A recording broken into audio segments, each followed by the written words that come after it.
Müəllimlər, axşamınız xeyir olsun.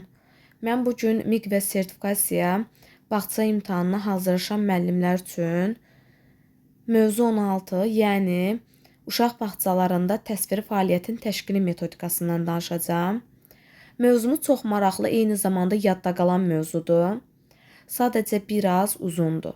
Amma siz mənim xüsusi qeyd elədiyim hissələrə diqqət etsəniz, rahat şəkildə yadda saxlaya biləcəksiniz.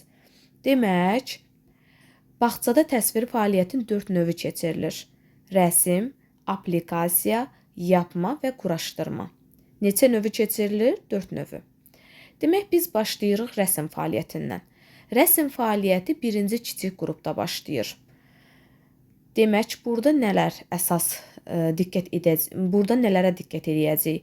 Demək, burada əsas məsələ uşağın qələmdən, flomasterdən, karandaşdan düzgün tutma metodikasıdır.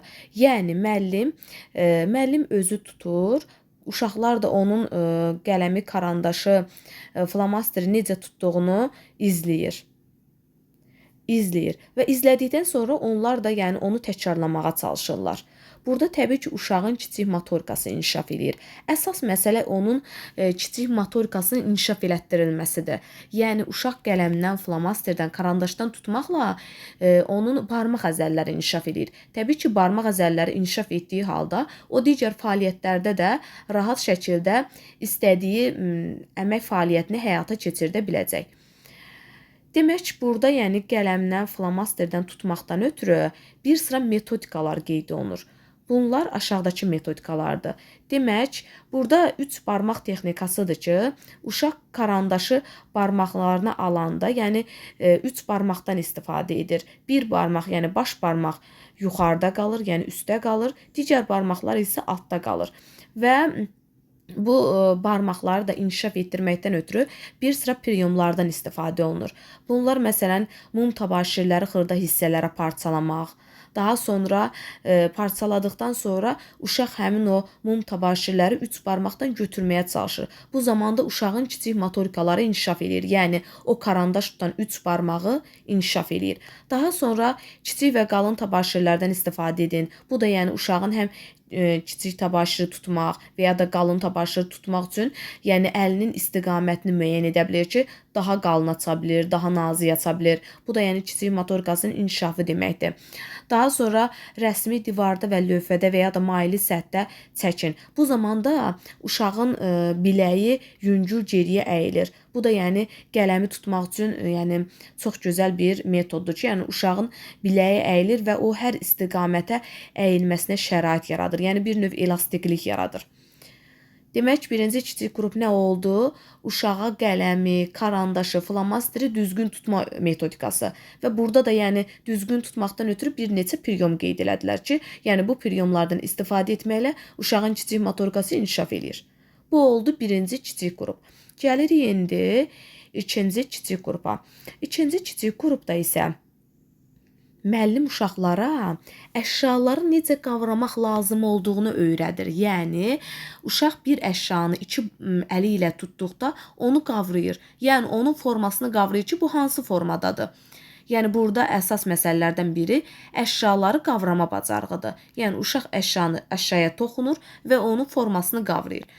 Növbəti isə uşağın masa arxasında düzgün oturuş qaydasıdır. Yəni, uşağın masada necə oturmasıdır. Üzr istəyirəm, masa arxasında necə oturmasıdır. Demək, masa arxasında, masa belə deyək də, və masa və oturacaq uşağın boyuna uyğun olmalıdır. Ayaqlar döşəmədə olmalıdır. Uşağın kürəyi stula söykənməlidir. Qollar masanın üstündə olmalıdır. Onurğa sütunu düz olmalıdır. Yəni, burada da şəkildən göründüyü kimi stolda, masada uşağın boyuna uyğun olmalıdır. Burada da artıq oturuş qaydası və qolun belə deyək də masaya düzgün şəkildə söykənmə qaydası düzgün şəkildə söykənibsə, demək o düzgün şəkildə də rəsm fəaliyyətini həyata keçirdə biləcək. Demək, ikinci kiçik qrupda nə oldu? Uşağın əşyaları qavraması və uşağın masa arxasında düzgün oturuş qaydası. Bu oldu ikinci kiçik qrup. Daha sonra gəlirik orta qrupa. Orta qrupda isə artıq uşaqlar səliqəli rəhləməyi öyrənirlər. Yəni kənara çıxmadan səliqəli rəhləmə metodikasına yiyələnirlər. Belə ki, uşaqlar qələmdən, fırçadan istifadə edərək yuxarıdan aşağı, soldan sağa və ya da çəpinə şəkildə rəngləyə bilirlər. Burada da yəni qeyd olunubdur ki, yəni necə rəhləmək lazımdır. Burada yəni orta qrup dedikdə, orta qrup rəsm fəaliyyəti dedikdə ağlınıza səliqəyə rəhləmək gəlməlidir. Yəni orta qrupda uşaqlar səliqəyə rəhləməyi öyrənirlər. Bu qədər. Bu qədər sadə. Daha sonra gəlirik böyük qrupa. Böyük qrup rəsm fəaliyyətində isə uşaqlar rəngləri düzgün şəkildə seçməyi öyrənirlər. Yəni burada da rəsmlərdən göründüyü kimi, baxın necə işləyiblər rəsmləri. Rəngləri görün necə işləyiblər. Göy qurşağına baxın, günəşə, buludlara, çaya, ağacların rənginə baxın, qızın saçına. Yəni burada artıq rəngləri düzgün şəkildə istifadə ediblər. Həmçinin burada yəni əşyalar deyir, əgər hündürdürsə, onları yəni kağızı şaquli şəkildə yerləşdirirlər. Yəni kağızı şaquli şəkildə yerləşdirirlər ki, əşyalar yəni rahat şəkildə yerləşə bilsin. Axı eninə yerləşdirilsə bu hündürdür. Bu rəsm hündürdür. Hündürsə eninə yerləşdirilsə düzgün rəsm alınmaz. Ona görə vərəqi şaquli yerləşdirirlər ki, hündür rəsm rahat şəkildə həmin vərəqə yerləşsin. Daha sonra rəng qavrayışının formalaşmağı, yəni bunlar hamısı böyük qrupa aiddir. Yəni burada artıq uşaqlar kağızı aşağı hissəsində əşyaları düz xətt üzrə bir lay yerləşdirə bilirlər. Lakin kağız boyu bir neçə lay üzrə əşyaları yerləşdirməklə rəsmi daha mürəkkəb və gözəl etmək olar.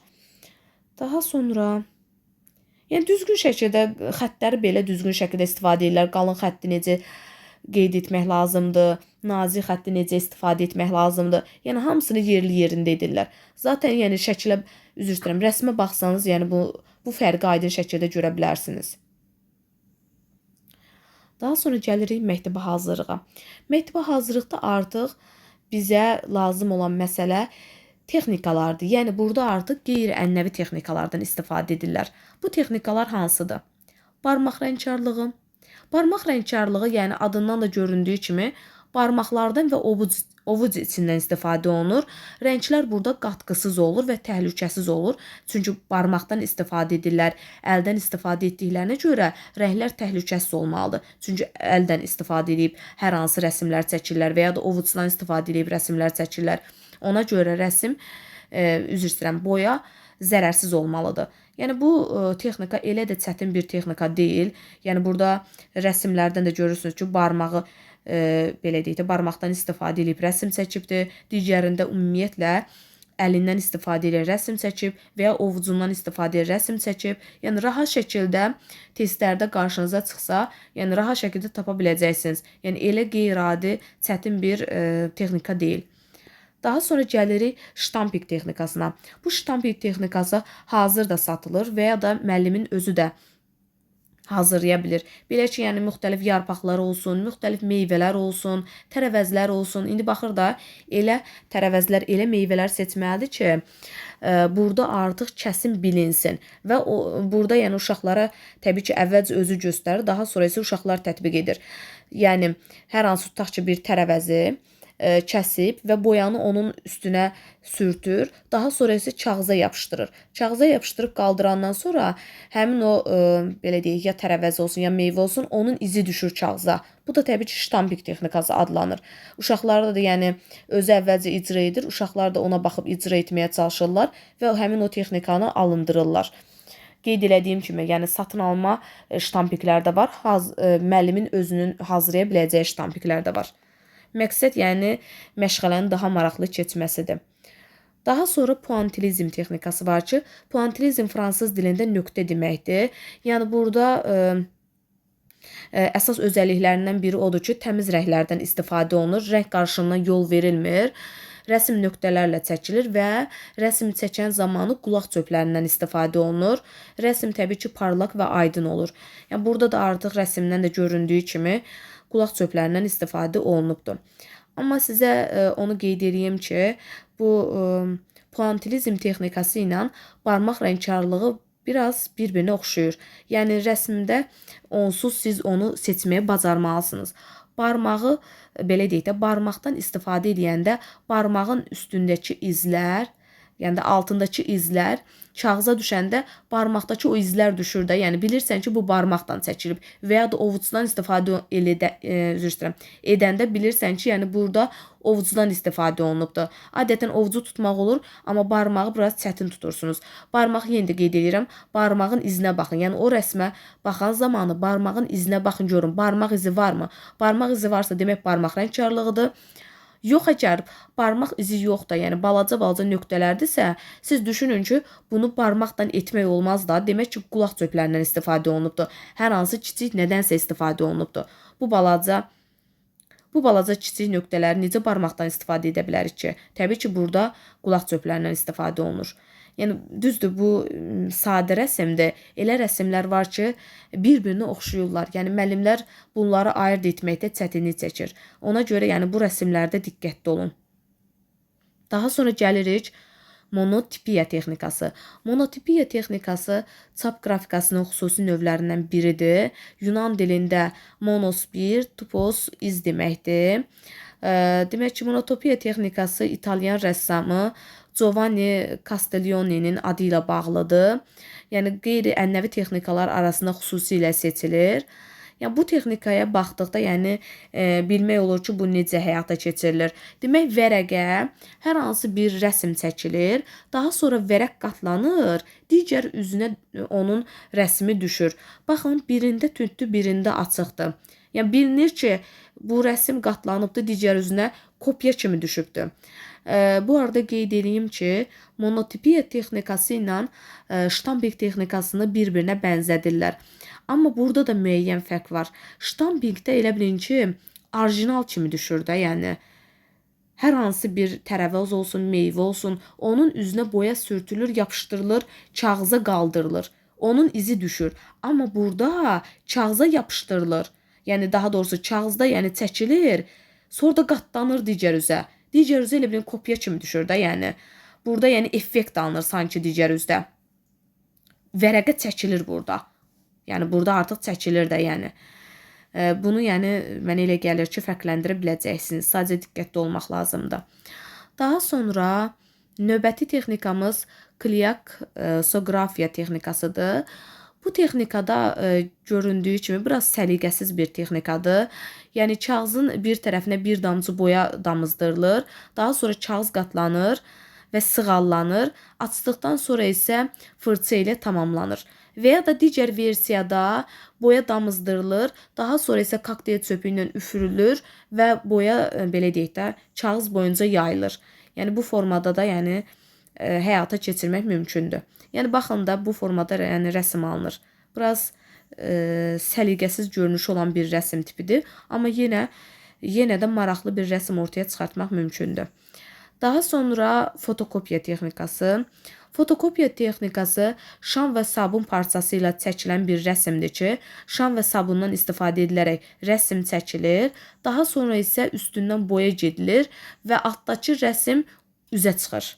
Yəni plyonka kimi yəni üzə çıxır. Bunun da adı olur fotokopiya. Diqqət etsəniz görərsiniz. Göbələyə baxın. Yəni onu şam və sabundan çəkiblər. Üstündən də boyu ilə gediblər. Altdakı iz ortaya çıxıbdır.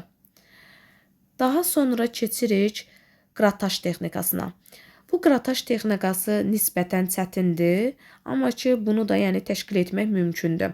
Bu arada qeyd edeyim ki, qrataj texnikası hazır şəkildə də satıla bilir. Amma yəni müəllimlər özləri də yəni uşaqlardan bir yerdə hazırlaya bilirlər. Demək, qrataj texnikası cızmaqdır, yəni cızma üsuludur.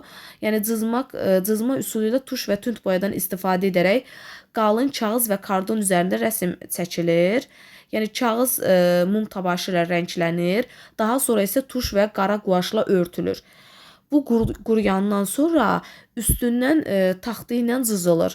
Cızılanda altda çəkilənlər üzə çıxır, yəni. Altda olan rənglər üzə çıxır. Baxın burada. Bu elə bilin hazır versiyasıdır. Tabaşirdən və ya da ki tabaşirdən rənglənibdir. Üstündən də qara quaşla örtülübdür. Sonra da belə hər hansı çöpdən, hər hansı bir çubuqdan cızılıbdır. Onun altında, qaranın altında olan, qara quaşın altında olan mum təbaşir üzə çıxıbdır. Və çox gözəl bir rəsm ortaya çıxır. Çox gözəl, yəni estetikdir. Qaranı özdə cızan zamanda qara quaş belə ovulur da, yəni bildiyiniz axı onun üzəri quaşdan örtülübdür. Qara belə ovulub tökülür. Belə bir forma alınır. Daha sonra gəlirik aplikasiya mövzusuna. Aplikasiya latın dilində birləşmə deməkdir. Bəzən testlərdə olur birləşdirmə falan, amma sizin yadınızda qalsın ki, birləşmədir. Yəni aplikasiya zamanı bir sıra vasitələrdən istifadə olunur. Məsələn, kağızlardan, parça qırıntılardan, kardondan, saman çöplərindən, qurumuş yarpaqlardan, güllərdən, toxumlardan, müxtəlif təbii materiallardan istifadə etməklə aplikasiya belə deyək də təşkil etmək olur. Yəni aplikasiyalar hazırlamaq mümkündür. Aplikasiya məşğələsi ikinci kiçik qrupdan başlayır. Qeyd edeyim ki, 4 fəaliyyət növü var ki, onlardan yalnız aplikasiya ikinci kiçik qrupdan başlayır. Və ikinci kiçik qrupdan başlayan zamanı uşaqlara qayçı verilmir. Onlara yəni fiqurlar hazır vəziyyətdə verilir. Yəni hissələr hazır vəziyyətdə verilir və ya da müəllim yəni uşaqlara cırma üsulunu öyrədir ki, uşaqlar hissələri cırma üsulundan istifadə edərək kəsir və yapışdırır. Yəni ikinci kiçik qrup dedikdə sizin ağza gəlməlidir ki, hissələr hazır verilir və qayçıdan istifadə olunmur və ya da ki, uşaqlar cırma üsulundan istifadə edərək kəsirlər. Yəni bu. Bunu bilmək kifayətdir. Daha sonra gəlirik orta qrupa. Orta qrupda artıq uşaqların əl əzəlləri möhkəmlənir, hərəkəti daha dəqiq və idarə edilən olur və bu qrupda artıq qayçı verilir. Yəni uşaqlara qayçını tutma metodikası öyrədilir ki, yəni uşaqlar baş barmaqdan qayçının üst hissəsini tuturlar, iki barmaqdan isə alt hissəsini tutmaqla qayçının ağzını aralayaraq kağızı kəsməyə başlayırlar. Və bununla da yəni uşaqlara qayçının istifadə metodikası öyrədilir. Daha sonra gəlirik böyük qrupda aplikasiya. Böyük qrupda aplikasiya artıq uşaqlar burada yəni qayçıdan istifadə edə bilirlər. Rahat şəkildə onlar hissələri kəsə bilirlər. Belə ki, yəni şəkillər belə deyək, şəkildə də gördüyünüz kimi onlar vərəqləri simmetrik formada kəsirlər. Yəni qatlanmış kağızları simmetrik formada kəsməyi öyrənirlər. Burada da yəni qeyd olunubdur, yəni şəkillər qeyd olunubdur ki, hansı şəkilləri necə kəsə bilirlər. Eyni zamanda yəni böyük qrupda uşaqlar dekorativ iş zamanı tüklü faktura da hazırlaya bilirlər ki, tüklü fakturada yəni qayçıdan istifadə olunmur. Yəni onlar elə bilin ki, kağızlı hissələrə bölürlər və yapışdırırlar. Burada da elə bilin didələnmiş bir versiya görünür. Balığa baxın, sanki belə özləri qopardıblar, yapışdırıblar, yəni burada artıq qayçı yoxdur. Yəni tüklü faktura dedikdə yadınızda qalsın ki, böyük qrup aplikasiyaya aiddir. Yəni bu fəaliyyət böyük qrup aplikasiyaya aiddir. Daha sonra məktəbə hazırlıq qrupunda aplikasiyada artıq uşaqlara sərbəstlik verilir. Ümumiyyətlə bütün fəaliyyətlərdə məktəbə hazırlıq qrupunda sərbəstlik verilir. Burada da hətta nümunə verilibdir ki, yəni məsələn deyir, oyuncaq tülküyə baxarkən müəllim onun forması, rəngi, ölçü nisbətlərindən başqa həm də obraz olaraq xüsusiyyətlərinə də diqqəti yönəldir. Məsələn, tülkü çox bilmiş cığaldır. Sonra isə uşaqlardan oyuncağa bir daha diqqətlə baxmağı və bu xüsusiyyətləri tülkünün necə büruzə verməsi barədə danışmağı xahiş edir. Burada elə bilin ki, sözlərdən yanaşı, yəni çəkməkdən yanaşı, həmçində sözə də diqqət edirlər ki, yəni uşaqlar sözlə ifa eləsin, daha doğrusu sözlə onu belə deyək də qeyd eləsinlər, daha sonra isə rəsmi çizsinlər. Yəni bunlar vacibdir. Məktəbə hazırlıq qrupunda kəsim texnikasının nümayişi qismən olur. Yəni çünki uşaqlar burada rahat şəkildə artıq kəsə bilirlər. Orta qrupda artıq öyrətməli idilər və orta qrupda öyrənəndən sonra məktəbə hazırlıqda təbii ki, kəsmə qismən öyrədilir. Çünki uşaq rahat şəkildə bilir. Daha sonra məktəbə hazırlıq qrupunda yəni söz aparıcı rol oynayır. Yəni burada danışırlar, daha sonra fəaliyyəti icra etməyə başlayırlar. Daha sonra digər qruplardan fərqli olaraq burada uşaqlar kəsmə texnikasında köməyə ehtiyac duymadıqlarından bütün diqqət onların yaradıcılığının sərbəstliyi və ifadəliyinə yönəlir. Belə. Daha sonra gəlirik yapma fəaliyyətinə. Yapma fəaliyyəti birinci kiçik qrupdan başlayır. Burada yəni tərbiyəçinin, hər şey tərbiyəçinin nəzarəti altında həyata keçirilir. Tərbiyəçi əvvəlcə göstərir, nümayiş elətdirir. Uşaqlar da onu izləyir və icra etməyə başlayır. Məsələn, tərbiyəçi ovucunda kalpasa, top, alma, göbələk, halqa, belə deyək, etməyə çalışırlar və bunu edəndən sonra uşaqlar da onlara baxıb başlayıb onu təkrar edirlər. Məsələn, burada baxırsanız, diqqət etsəniz, daha kiçik hissələr, yəni top daha kiçikdir. Yəni burada əsas məsələ uşağın kiçik motorikasının inkişaf etdirilməsidir. Göbələk məsələn 2 hissədir də, 2 dənə, bir dənə uzun kalpasa kimi, bir dənə də yumru edib yapışdırırlar. Yəni burada artıq hissələrin sayı azdır. Əsas məsələ uşağın kiçik motorikasının inkişafına yönəlməsidir. Baxın, uşaq kalpasa düzəldir, 2 ovuc arasında dairə düzəldir. Yəni kiçik qrupda yəni məşğələ müddəti 10-12 dəqiqədən çox olmamalıdır. Yəni uşaqlar masa arxasında əyləşir, yarım dairə vəziyyətdə. Müəllim 2-3 ədəddən çox olmayaraq əşya yapır ki, uşaqlar da yəni bu prosesi izləməkdən yorulmasınlar. Ümumiyyətlə kiçik qrupda uşaqlara göstərilən belə deyək, hər hansı bir iş az olur. Sayı az olur ki, uşaqlar da rahat şəkildə icra edə bilsinlər, yorulmasınlar. Daha sonra gəlirik ikinci kiçik qrup yapma. İkinci kiçik qrup yapmada, yəni uşaqlar müəyyən bilik bacarıqlara sahibdilər ki, bəziləri materialla tanışdılar, bilirlər ki, gildən yapma etmək mümkündür, silindir dairəni, diski yapmağın sadə üsullarını bilirlər. Barmaq hərəkətləri və formanın alınması arasında əlaqə yoxdur. Yapma zamanı gigiyenik qaydaları tam bərkiməyib. Eyni zamanda yəni burada hissəli belə deyək də əşyalara xüsusi diqqət edirlər. Məsələn, başı, bədəni, qolları, ayaqları olan belə deyək, əşyalara xüsusi diqqət edirlər. Çünki burada yapışdırmaqdan daha çox istifadə olunur. Digər qrupda yapışdırmaq yox idi, amma burada yapışdırma var.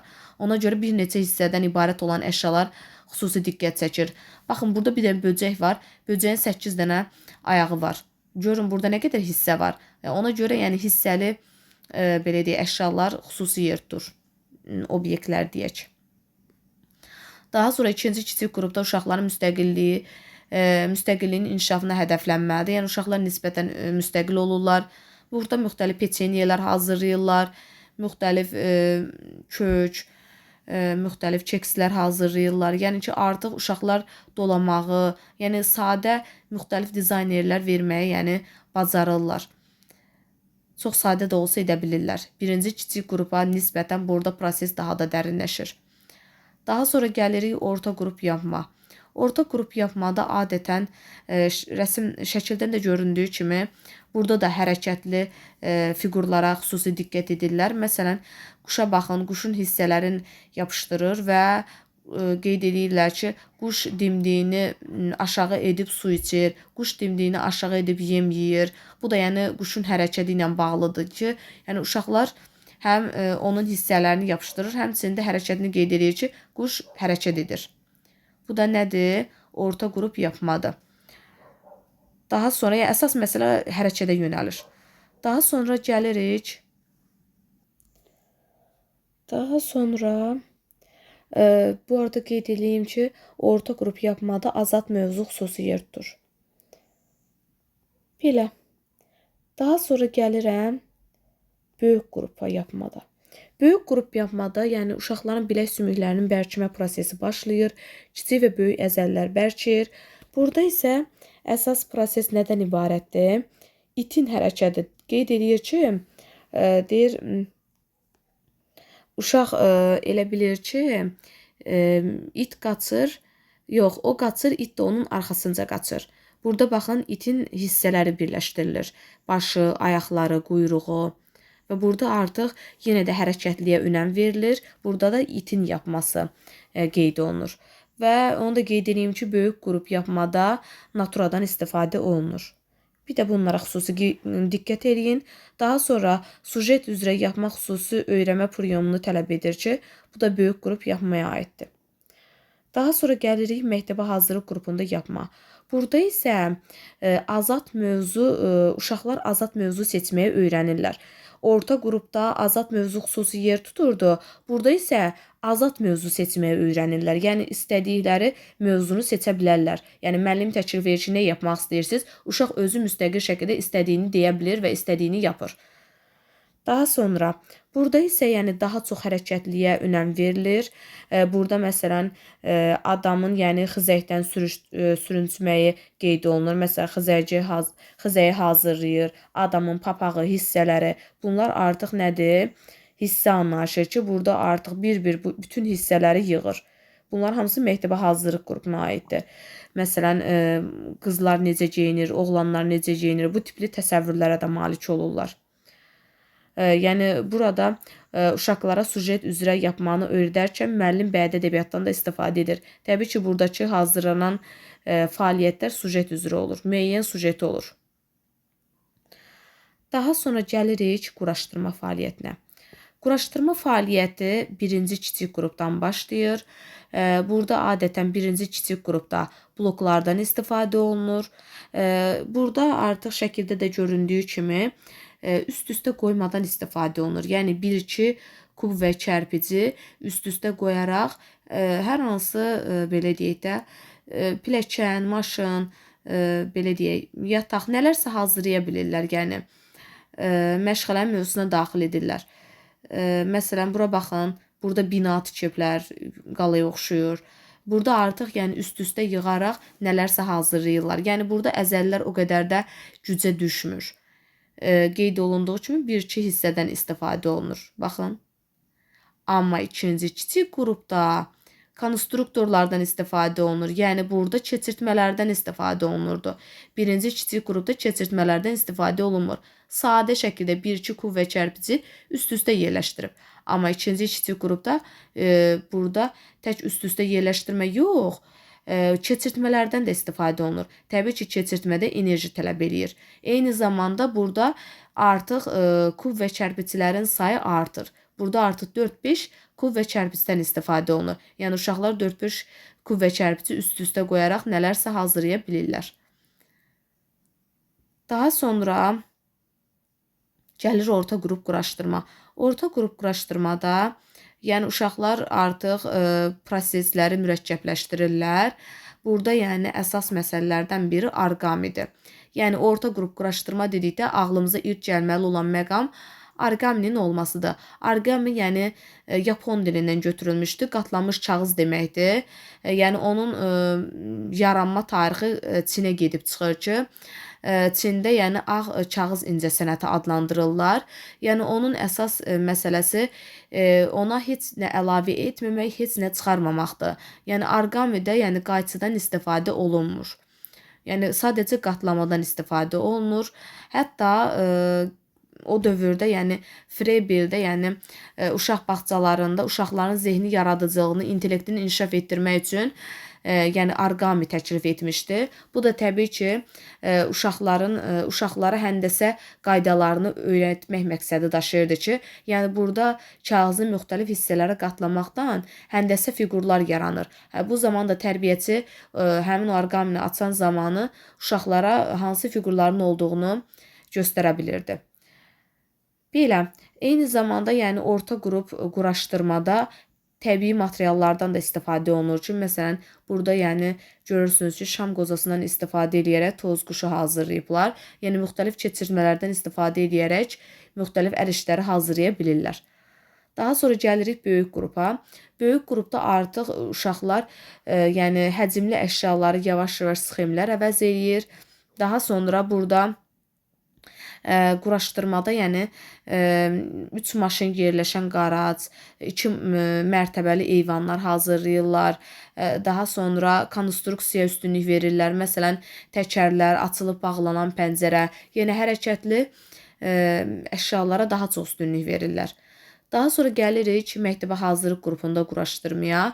Məktəbə hazırlıq qrupunda isə artıq sərbəstliyə üstünlük verirlər ki, uşaqlara bir neçə şəkil verilir və uşaqlardan onu seçməsi tələb olunur. Yəni hansı rəsmi istəsələr onu quraşdıra bilirlər. Məsələn, tərbiyəçi uşaqlara əgər hər hansı körpünün şəklini veribsə, uşaqlar istədikləri körpünün quraşdırmasını həyata keçirdə bilirlər. Yəni istədikləri şəkli götürüb başlayıb onun belə deyək də onu quraşdırırlar. Müxtəlif belə deyək müxtəlif kərpiclərdən, daha sonra kubiklərdən istifadə edərək onu quraşdırırlar. Bu artıq uşağa müstəqilliyin verilməsi ilə əlaqəlidir. Yəni azadlıq verilir. Müəllimlər, dərsimiz bu qədər. Ümid edirəm ki, hər şey aydın oldu. Əslində, yəni burada çətin heç bir şey yoxdur. Sadəcə biraz diqqətli olmaq lazımdır. Yəni 4 fəaliyyət növü var. Hamısı belə deyək, biri istisna olmaqla hamısı birinci kiçik qrupdan başlayır, bir dənə aplikasiya ikinci kiçik qrupdan başlayır. Daha sonra yəni qruplar üzrə qeyd elədiyim kiçik o ayrıntılara diqqət etsəniz, yəni hər şey sizin üçün aydın olar. Belə müəllimlər, İnşallah ki, hər şey aydındır. Sağ olun, özünüzə yaxşı baxın. Əgər hər hansı qaranlıq qalan məqam olsa, şərh bölməsinə yazıb soruşmağı unutmayın.